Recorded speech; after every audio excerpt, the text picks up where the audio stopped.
My need to leave the army at the time really came from like my body said no. And it wasn't an elite situation, like we all want to be in the Air Force for different reasons. We're also 18-year-olds that at the time, you know, we feel like that the Air Force has better conditions, and it is considered a perk.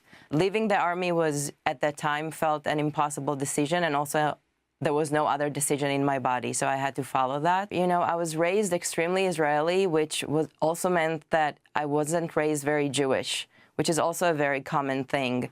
The way that the assimilation into Israeli identity happened within my lineages was to really like remove the Jewishness and really become this like tzabar, heroic IDF soldier. From that merging, you know, the Zionist identity, a part of that propaganda is to really hold it within the cage of anti-Semitism. Like every time that we criticize Israel, someone can say, you're anti-Semitic, but in reality, there's nothing anti-Semitic about criticizing Israel. The merging of Israel with Judaism is something that Israel would like us to hold as a way to protect itself.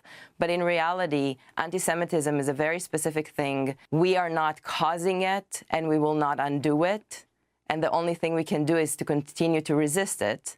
And at the same time, what Israel is doing right now has nothing to do with anti-Semitism. What Israel is doing right now is a genocide. What Israel has been doing for the past 75 years is apartheid, is occupation. The techniques that are being used in the West Bank are clearly apartheid techniques that have nothing to do with anti-Semitism.